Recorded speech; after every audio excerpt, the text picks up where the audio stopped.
All right, so here's the deal. I started out in learning about this stuff in a master's in counseling, studying with David Kersey, who most of you may know, wrote a lot about temperament in a famous book called Please Understand Me. But this was long before the book. And the course was called, I can't remember what the name of it was, but it was a psychopathology class. In other words, it was a course in a counseling master's degree about what goes wrong when people aren't functioning very well. And this is always a multidisciplinary presentation. So one week we had a lecture on behavioral perspective, one on Carl Rogers' perspective on what goes wrong with people, variety of perspectives. And lo and behold, one night he talked about this way people go crazy, and that there were 4 ways. And go crazy is in quotes. So this is it's all from the spectrum from easy to, very simple stress responses to extreme stress responses that really need professional help to help with. And so out of that, there were 4 lectures. And at the end, they said, well, here's what it looks like when people are functioning well. 20 minutes out of 3 hours to well functioning, the rest to not functioning well. Then we were introduced to, excuse me, to the Myers-Briggs Type Indicator. And this was back in the day, not in an introduction, but if you want to find out which one of these fit you, you can take the Myers-Briggs. And they gave us let's see, this was 1975, I think. They gave us a mimeographed version. Didn't have photocopy machines in those days. Oh my gosh. So, so anyway, we had that opportunity, and and then we had another class on managing the counselor's function. And in that, we did quite a bit on the letters and what the type code meant. So here was this holistic model about people having difficulties being dysfunctional and functional in the same way. And as Ernst Kretschmer put it, no, this is Linda's paraphrase of Ernst Kretschmer in the 1920s, it takes a certain talent to go crazy a certain way. So this whole holistic living systems view of people and what goes on. And then we had this instrument that looked at the letters, E versus I, S versus N, T versus F, J versus P. And David Kersey had been introduced to Isabel Myers.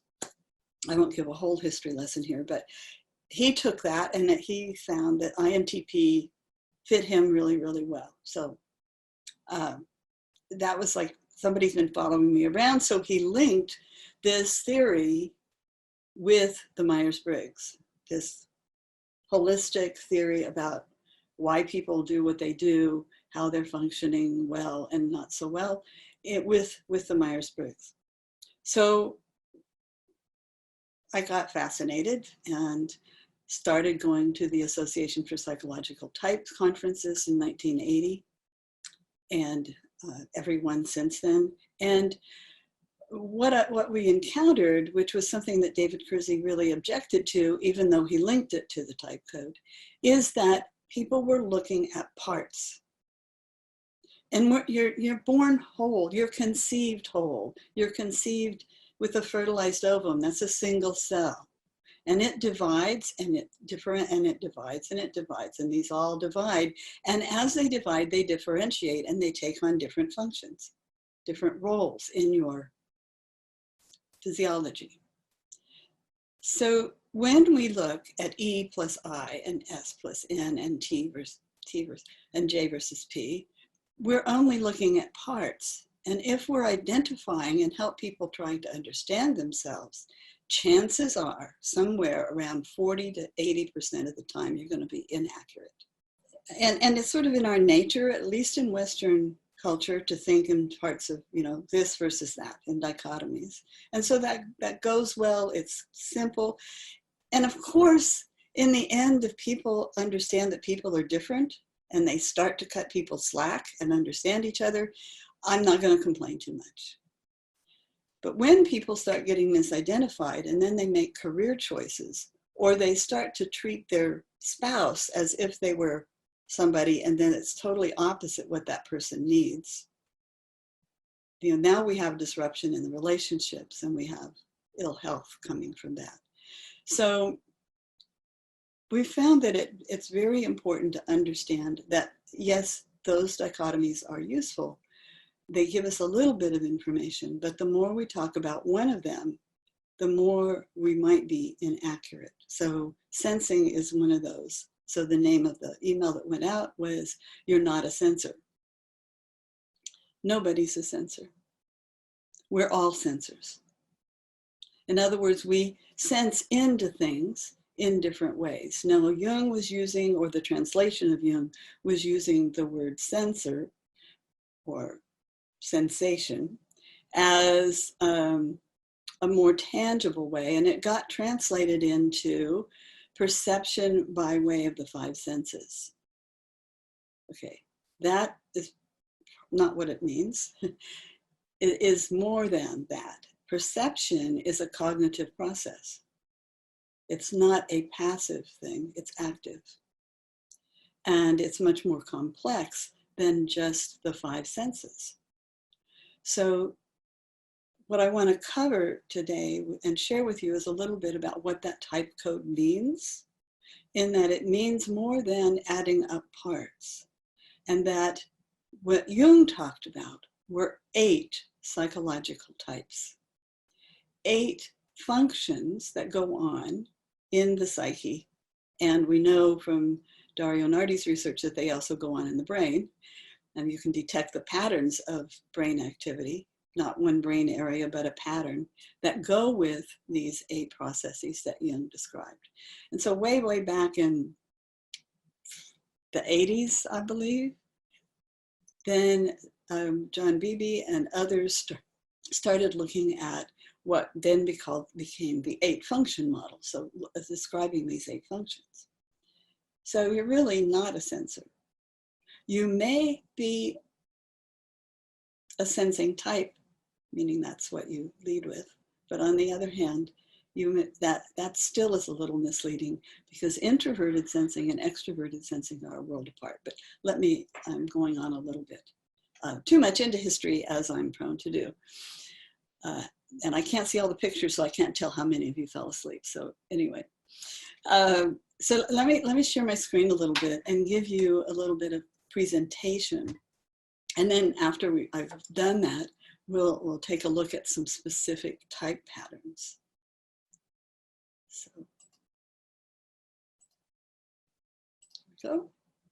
So we have this 4-letter type code. And what is often said, when I used to do Myers-Briggs type indicator qualifying programs back in the day, and before that, we would talk about the 2 middle letters are the heart of the type code. Now, if you're old enough, and I don't know if they still diagram sentences where you have a subject and a verb and an adjective and an adverb, think about these as the subject and the verb. They're the heart of the type code. And the other 2 are modifiers. So in my view, in my experience, the other 2, E versus I, and E or I or J or P, are modifiers. They're not something in and of themselves. With the exception, slight exception, of extroversion and introversion, because the longitudinal studies around that, with a different definition than Jung had, but close enough, is it's the most stable characteristic over time. But in my experience, whether you are in an extroverted mode or an introverted mode is dependent on which cognitive process you're using. So let me talk to you about that. Now, this is for the mathematicians and the people that like, screens and things like diagrams and stuff. So here we go. So Jung said there are perceiving processes. The way I like to talk about it as the kind of information we pay attention to. So perception is about attending to information.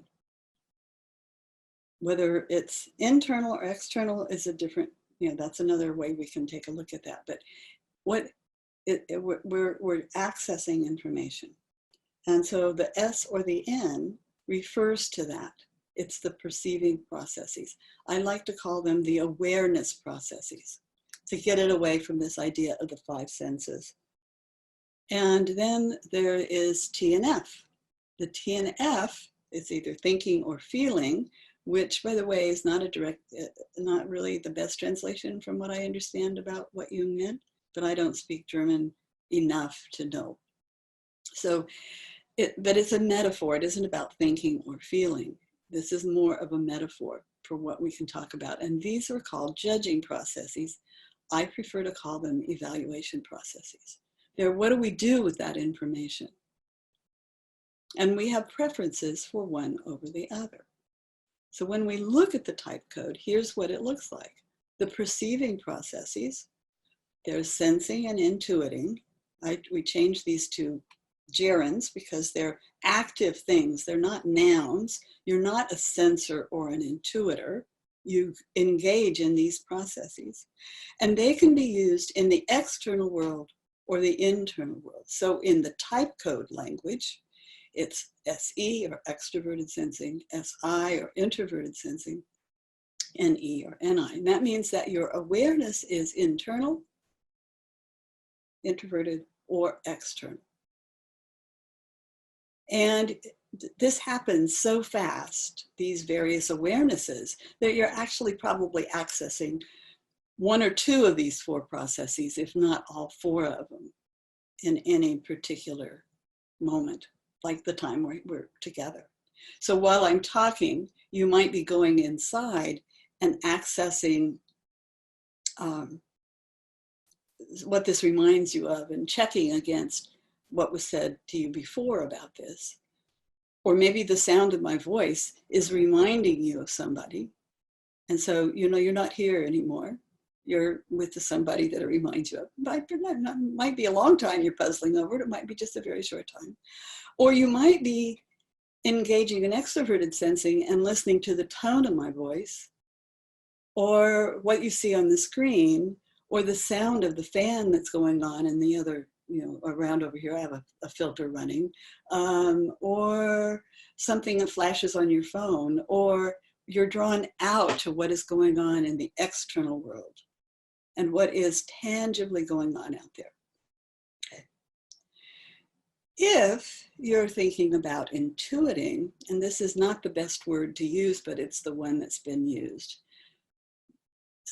Intuiting in Jung's frame is abstract information, conceptual information, symbolic information, something sort of like, it's almost the way to define it is the opposite of what is actually physically there or was there. Okay.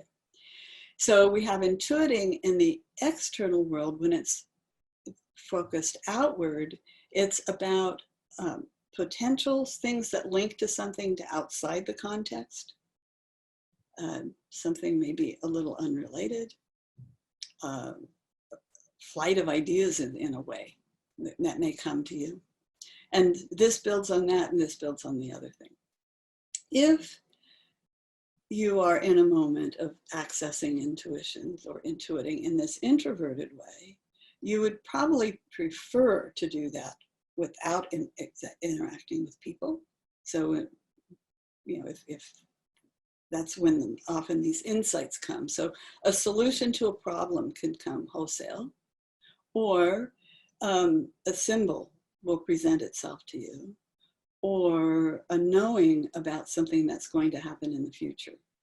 And it is going to happen in the future. So now we're so far away from you're a sensor, you're an intuitor, just with these very brief definitions. Okay. So I'm going to talk to you about the other ones, but I want to focus on perceiving processes more. So we have judging processes. So what do you do with information? Now, perception doesn't always precede judgment. In other words, awareness doesn't always precede the judging process. You may have some information that you need to do something, to make a decision about it, and then you seek certain kinds. So it's like an interrelated loop. Okay, so there are two. One is called thinking and one is called feeling. Thinking doesn't mean thinking. I mean, it doesn't mean that you're able to think. Feeling doesn't necessarily mean feelings. In fact, it wasn't intended to mean that. Feelings inform what Jung called the feeling function, because that's how you know what those kinds of, that kind of evaluation process is about. It's what's important, what are the values, what's important to other people. So if I just stop over on the other side, if we go to the introverted version to make an evaluation, it's like, what's important? On a simple level, do I like it or not? Is it good for me? Might be, is it good for people? Sort of in a universal sense. On an extroverted sense of feeling, there's, we call it connecting. It's about connecting with others. So the focus is on what's good for you, what's good for the other person, what do they want? More often than the internal, what do I want? Very simplistic definition here. It's much richer than that. With thinking, then you're evaluating something based on either external data, measurement, logic, external logic, or that's externally, or internally, you're looking at the frameworks that you hold that are objective frameworks that you can explain in some sort of a model. Okay, so thinking in the sense that they're detached from feelings, and feeling in the sense that feelings give you information about that. So when you're with somebody and they start to cry, this is a little bit about empathy, and some brain stuff that isn't necessarily what I'm talking about here, so we all do that. But in this cognitive process of extroverted feeling, you get a sense, and you may know what this person needs at the moment. So it's not so much the feeling of the crying as it is the knowing what to do in connection with that person. By the way, these are workshop, the booklet is the one we have here, and that's the pages in the workbook that we use. Okay, so this is the mechanical piece. So let's take a look at what else we can look at with this. So what we have then are these 8 functions. Well, they're different cognitive processes so they're organized in a certain pattern. And what does this letter on the end, the J and P? J and P does nothing but point. So if you have a P on the end of your code, that stands for perceiving. And that means that it points to which process you would use in the external world.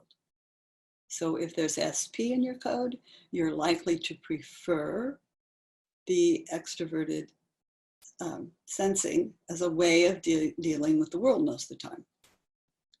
If there's an N on the code, that would mean that you're likely to prefer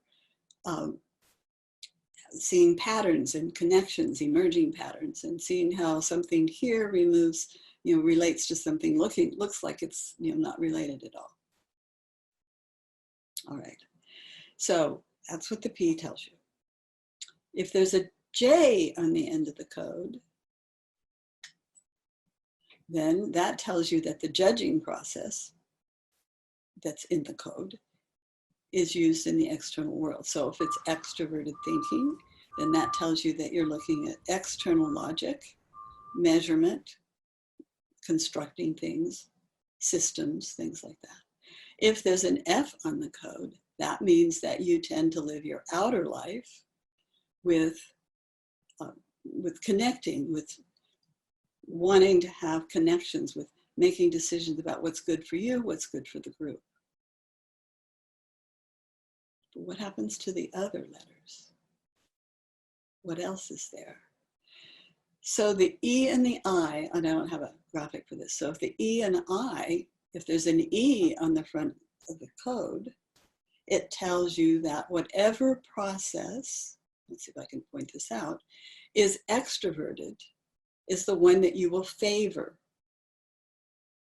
because you might prefer to live in the external world. So if it's an ESP in the code, that's not ESP, but ESTRFP, then extroverted sensing is what you would lead with. And then the other one that's in the code would be used in an introverted manner. So the type code tells you, just with that information, it tells you mostly what kinds of activities you're likely to prefer to engage in your external world and in your internal world. Okay. So it was pretty easy for me to talk and just to get that sense of here's what so you have an internal process and an external process. The type code kicks off an understanding of the pattern of what do you lead with and what do you support with.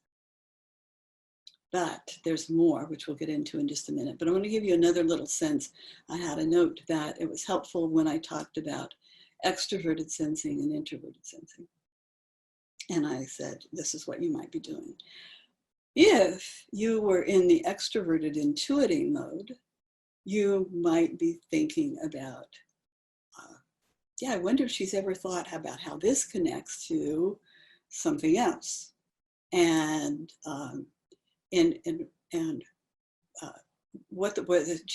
I like this thing, this graphic thing. I think there would be lots of possibilities for using this in some other setting. So here's some ideas that I have. So kind of a brainstorming on ideas that are outside the context, not in the context.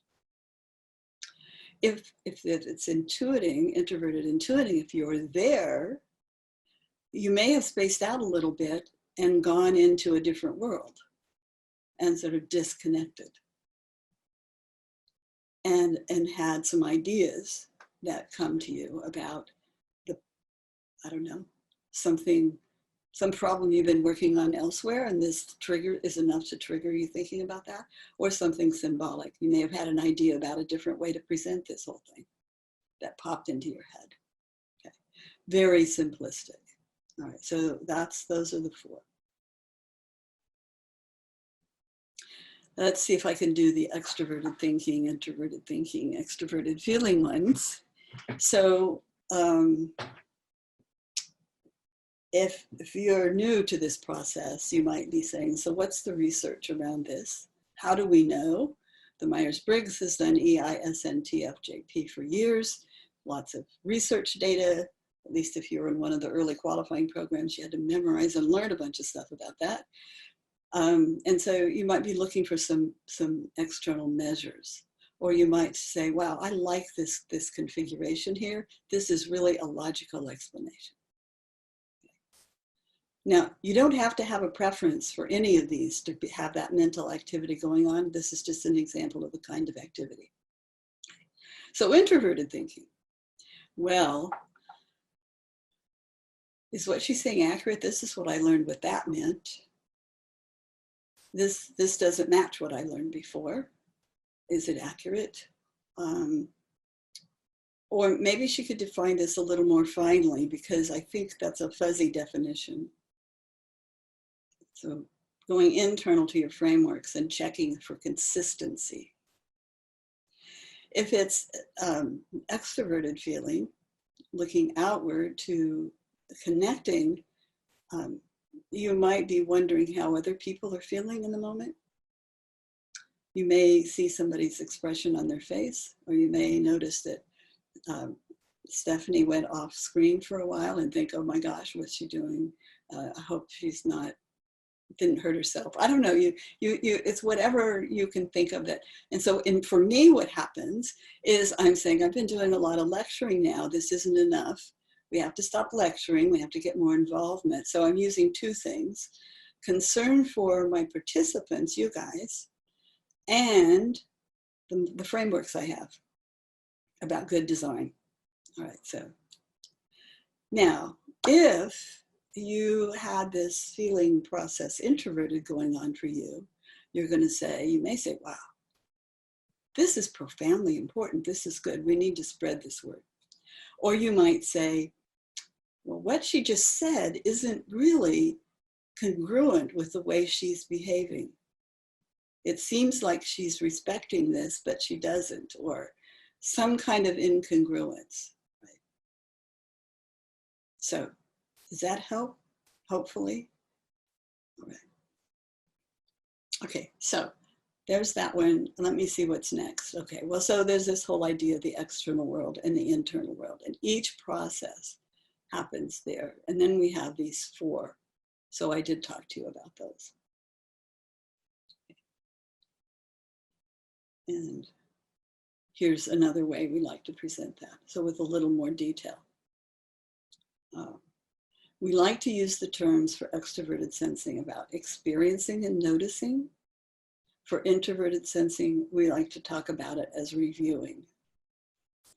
And what you're reviewing is what's going on inside.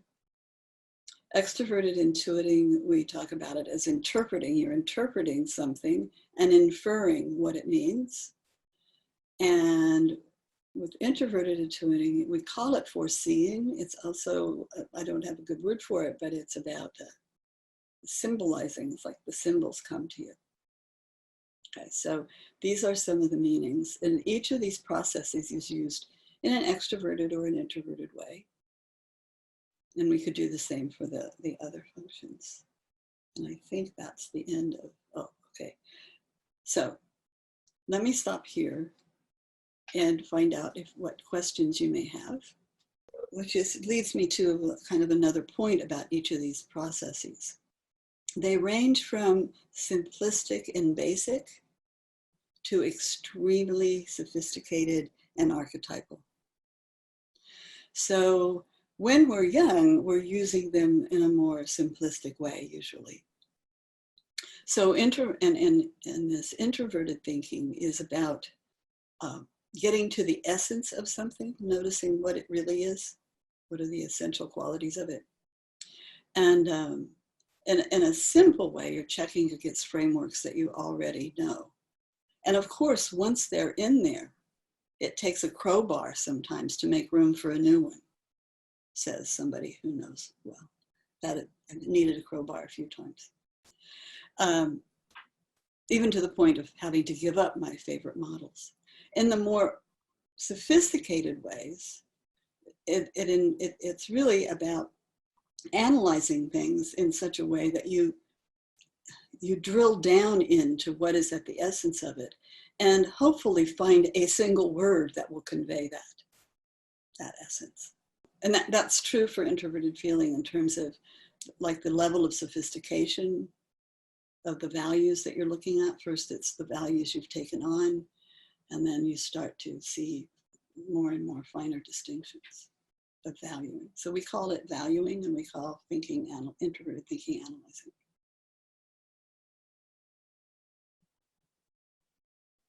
Anything else? So I'm wondering, so what happens is you have these 8 processes. And the holistic systems view is that these 8 processes are in a pattern.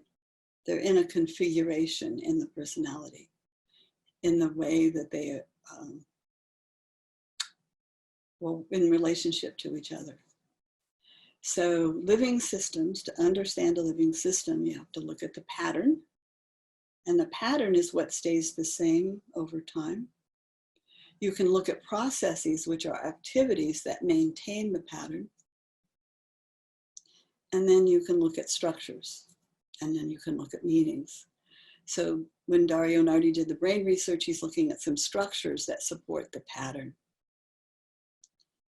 and how that plays out. And what we know is the brain is plastic, meaning it's shapeable.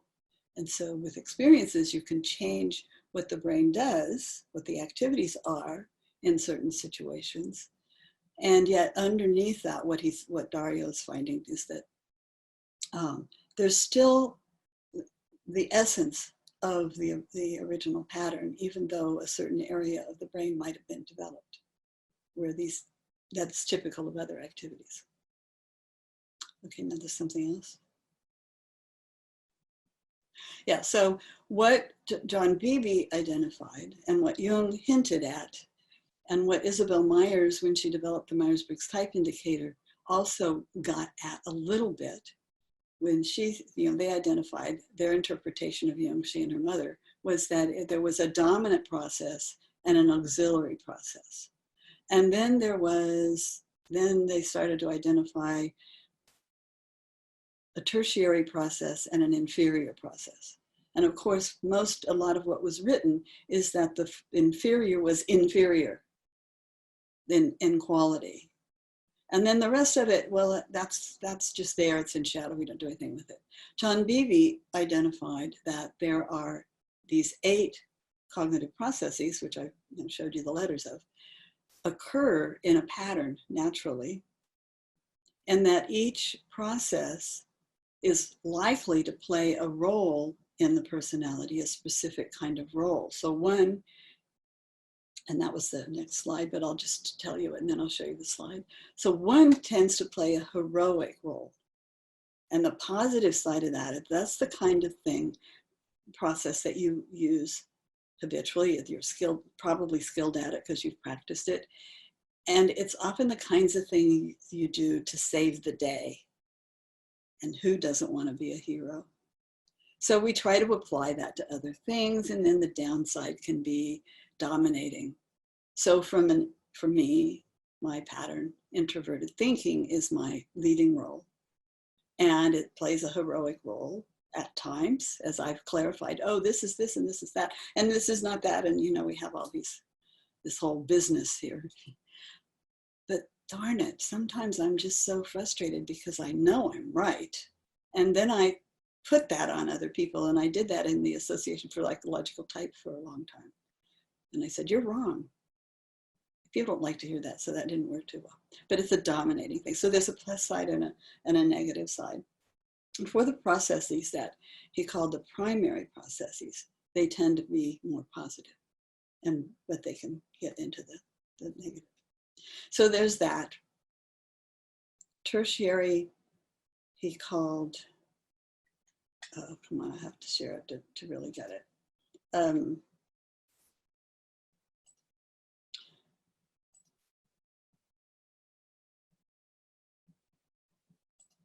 There we go.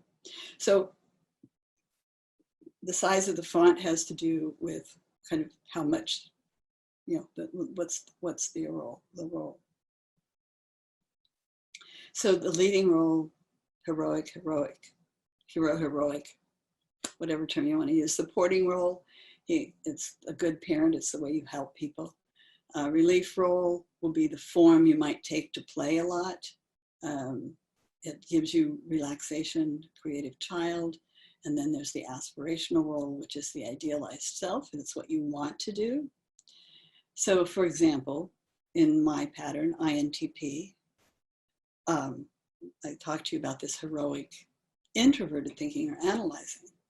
But what I aspire to, this idealized self, is to connect with others and to know what to say to people, to make them feel okay or good, and to have a good experience. And so there's this aspirational self. And so the way the type development theory goes is you start off early in life, if everything's equal and you're able to do what it is that you prefer to do, what the natural preference is, the natural inclination, is you develop this leading role and you get more and more skilled at it because you're drawn to those kinds of activities. And then the supporting role, according to some type theorists and observations, does tend to emerge more as you go into your teen years, maybe a little earlier. But they're there playing all the time. And Elizabeth Murphy, who works with children, said she thinks we really haven't had good descriptions of what it looks like in children. So she's done a lot of research with children. The relief role often comes into play in this, according to this one developmental theory, in young adulthood. And so we start to see these other kinds of things. And then somewhere around whatever was called midlife comes the aspirational role. And so that's often, we'll see midlife crisis happening, and having to do with that, or choosing a career in young adulthood that goes with the relief role, but process, whatever process is there, but then getting bored with that or finding it isn't really as satisfying as we thought. So all of these things. And then the other 4 processes play roles. When we need them to, we can dip into them. But they have these other roles. One is the oppositional self. That's the way we get stubborn. Critical parent role is the way we tend to be critical of ourselves mostly. Like that particular process we can't measure up with. The deceiving role, Phoebe called it the trickster archetype. It's like, if only I can do this, it's going to be so much fun. It's going to solve everything and all that stuff. And then the devilish role is when you get to say, the devil made me do it. It's you get caught up in whatever process that is. So in the courses, I tell some very revealing stories about that and get people to find those things. Is the sequence of process development variable? Yes, the sequence of development has a lot to do with what's going on and what you need to survive or to do well. So I think it is variable. This one theory was, and I cannot remember the guy's name, but anyway, there was a theory that really kind of put these with ages. And when I look at all of the people I've known over the years who could talk about this, who know their type well enough, it seems to hold true, and I could track it in myself. But it's certainly not a prescription. It's not oh, it's always going to be in this sequence.